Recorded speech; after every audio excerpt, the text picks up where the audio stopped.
ہمارا جو معراج شریف سے متعلق ایک مسلمانوں کا کیا عقیدہ، کیا نظریہ وہ ہونا چاہیے؟ علامہ جلال الدین سیوطی شافعی رحمۃ اللہ تعالی علیہ اور قاضی اعظم مالکی رحمۃ اللہ تعالی علیہ نے امام شافعی رحمۃ اللہ تعالی علیہ کے حوالے سے یہ نقل کیا ہے کہ کسی بھی نبی کو جو معجزہ دیا گیا اس کی مثل یا اس سے بڑھ کر معجزہ، یعنی اس جیسا یا اس سے بڑھ کر معجزہ نبی محترم صلی اللہ تعالی علیہ وآلہ وسلم کی ذات گرامی کو دیا گیا ہے۔ مختلف انبیاء کرام علیہم السلام کو معراج نصیب ہوئی، لیکن ان کی جو معراجیں تھیں وہ جسم کے اعتبار سے لامکان میں جانا نہیں تھا۔ ان کا معراج کا یہ نہیں تھا کہ وہ 7ویں آسمان پر گئے، وہ سدرۃ المنتہا پر گئے، انہوں نے عرش معلیٰ کو اپنے قدموں سے زینت بخشی ہو، ایسا نہیں تھا، بلکہ کسی کو زمین پر ہی تمام کی تمام کائنات کو دکھا دیا گیا، جیسے حضرت سیدنا ابراہیم علی نبینا و علیہ الصلوۃ والسلام، اور اسی طرح حضرت سیدنا موسیٰ علی نبینا و علیہ الصلوۃ والسلام، ان کا تذکرہ قرآن و حدیث کے اندر موجود ہے۔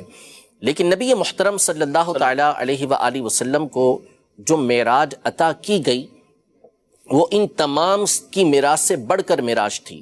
کہ ایک تو حضور اکرم صلی اللہ تعالی علیہ وآلہ وسلم کو رات کے مختصر سے حصے کے اندر، معمولی سے وقت میں، چھوٹے سے وقت کے اندر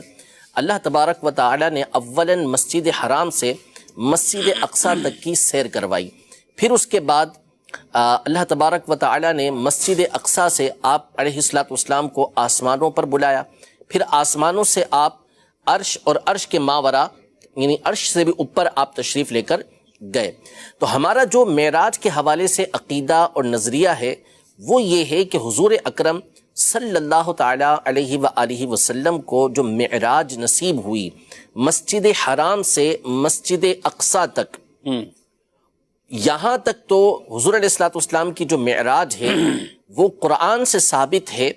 کہ جسم کے ساتھ ہوئی، یعنی روح اور جسم دونوں چیزیں یہ ساتھ تھیں۔ ایسا نہیں تھا کہ فقط روح کے ساتھ نبی کریم صلی اللہ تعالی علیہ وآلہ وسلم مسجد اقصیٰ تشریف لے گئے ہوں، بلکہ قرآن میں فرمایا سبحان الذی اسری بعبدہ، کہ پاک ہے وہ ذات کہ جو اپنے بندے کو رات میں لے گئی، لیلم، رات کے مختصر سے حصے میں لے گئی۔ یہاں جو عبد کا لفظ ہے بعبدہ، تو عبد کے لفظ پر علماء نے بڑی تفصیل کے ساتھ گفتگو کی ہے اور بہت خوبصورت نکتے یہاں پر بیان کیے ہیں۔ ان میں سے ایک نکتہ اور دلیل یہ بیان کی کہ عبد، یعنی جو لفظ عبد ہے یہ اس ذات پر، اس ہستی پر بولا جاتا ہے کہ جس کے اندر روح بھی ہو اور جسم بھی ہو، یعنی روح مع الجسد، جب دونوں چیزوں کا مجموعہ ہو، روح بھی ہو جسم بھی ہو، تو اس کو عبد کہا جاتا ہے۔ تو نبی محترم صلی اللہ تعالی علیہ وآلہ وسلم کو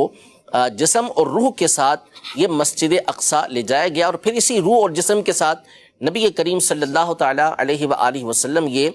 7 آسمانوں پر پہنچے، اور پھر اس کے بعد لامکان میں تشریف لے کر گئے، اور وہاں کے جو حالات و معاملات تھے وہ خود نبی کریم صلی اللہ علیہ وسلم اللہ تبارک و تعالیٰ کی عطا سے جانتے ہیں۔ تو ہمارا عقیدہ یہ ہے کہ معراج یہ حق ہے، معراج کا ثبوت قرآن و حدیث سے ہے، اور مسجد اقصیٰ تک جو پہنچنا ہے اس کا ثبوت تو صراحتاً قرآن کی آیت سے ثابت ہے کہ اس رات کو نبی کریم صلی اللہ علیہ وسلم کو معراج یہ کروائی گئی۔ اس سے اوپر کی جو سیر ہے، اوپر تشریف لے جانا،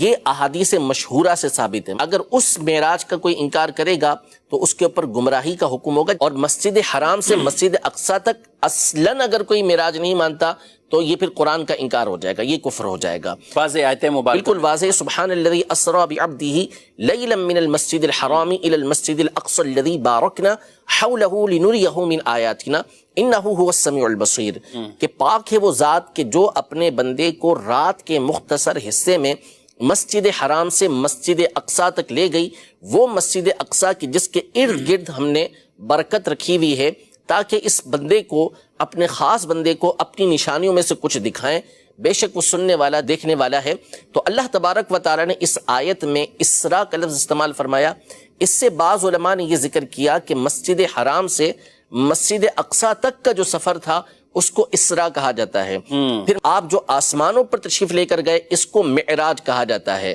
اور پھر اس سے اوپر جو آپ علیہ الصلوۃ والسلام تشریف لے کر گئے اس کو اعراج کہا جاتا ہے. سبحان اللہ.